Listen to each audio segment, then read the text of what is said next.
It's funny how life can seem so perfect on the surface while hiding all sorts of cracks underneath. I'd been married to Lisa for over 20 years. We had built a life together in Texas, raised two wonderful kids, and weathered many storms. Our relationship had its ups and downs, but I'd always thought we were solid. It wasn't until I moved to Dubai for work that I started to notice the distance growing between us, both physically and emotionally. I chalked it up to the strain of long-distance living and the natural ebb and flow of a long-term marriage.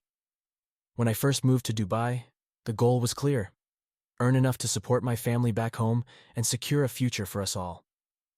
Lisa stayed behind with the kids and took care of my mom, who had grown frail with age. Despite the miles, I thought we were managing well. I called home regularly, sent money, and made sure to visit every few months. But each visit, I noticed something different about Lisa. She seemed distant, distracted, and uninterested in my plans to reunite us all in Dubai. During one of my visits, I suggested she and my mom move to Dubai with me, now that the kids had moved out. She turned down the idea, citing cultural differences and a preference to stay in Texas. I understood her concerns but felt a nagging doubt in my mind. Our conversations grew shorter and more transactional, and she seemed less interested in discussing our future together. One day, during a particularly tense phone call, Lisa's disinterest and reluctance to reunite made me wonder if there was more to her behavior than just the inconvenience of moving. My gut told me something was off, but I didn't have any proof, just a growing unease that something important was slipping away from me. My suspicions continued to grow, especially after my mom expressed similar concerns about Lisa's behavior. It wasn't like Lisa to be so secretive or evasive, and the lack of communication between us became more pronounced. So, during my next visit home, I decided to dig a little deeper. It all came to a head one evening when I came home unexpectedly. I wanted to surprise Lisa with a bouquet of flowers, thinking a spontaneous act of love might rekindle some of the old magic. But the surprise was on me. As I walked into our house, I could feel the tension in the air. Lisa was startled to see me, and her reaction wasn't the joy I had hoped for. Instead, she seemed almost angry and defensive.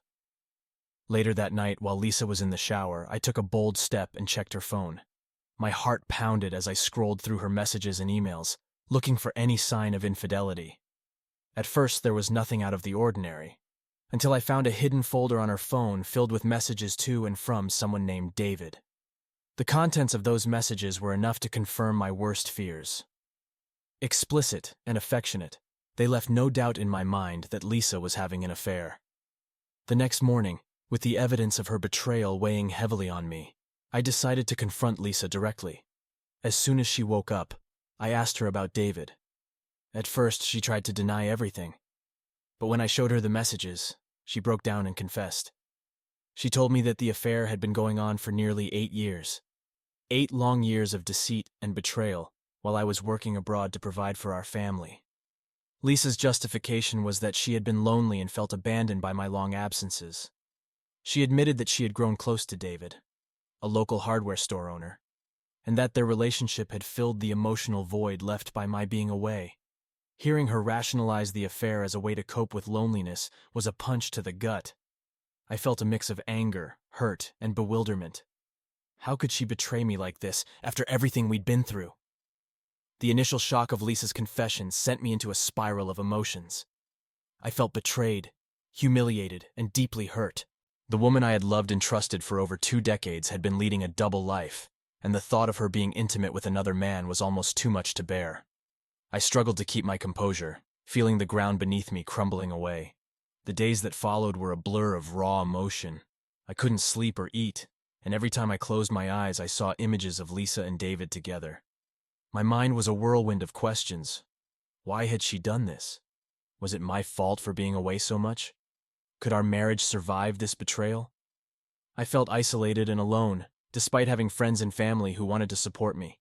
Talking to Lisa became increasingly difficult. She was filled with guilt and remorse, but her apologies felt hollow.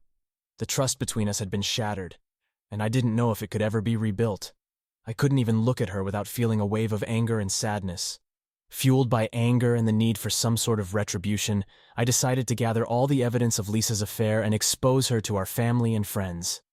I printed out all the incriminating messages, photos, and emails, organizing them into binders.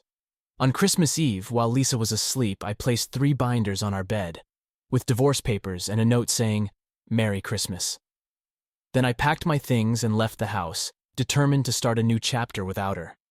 I sent copies of the binders to Lisa's parents, siblings, and close friends. I also informed her HR department, where both she and David worked. The fallout was immediate and brutal. Lisa's reputation was destroyed, and she was placed on administrative leave from her job. Her family and friends were shocked and angry, and she was left to deal with the consequences of her actions alone. After leaving Lisa, I moved into a new apartment and focused on rebuilding my life. I filed for divorce, and despite her pleas for forgiveness and attempts to reconcile, I stood firm in my decision. I couldn't see a future with someone who had betrayed me so deeply. During this time, I leaned on my sons for support. They were devastated by the news of their mother's affair, but they understood my decision to leave. We spent a lot of time together, talking and supporting each other as we navigated this new reality. I also reconnected with an old friend, Nina, who had been a source of comfort and stability for me. Our relationship grew stronger, and eventually we decided to start seeing each other. Nina helped me heal and move forward, and I was grateful for her presence in my life. Looking back on everything, I realized that Lisa's betrayal, as painful as it was, taught me a lot about myself and what I truly value in a relationship. It forced me to reevaluate my priorities and understand the importance of trust and communication. I learned that I deserve to be with someone who respects and values me, and I found that in Nina.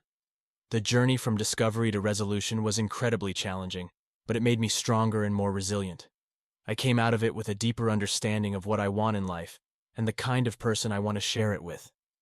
While the scars of Lisa's betrayal will always be there, they serve as a reminder of my strength and ability to overcome even the most difficult of circumstances.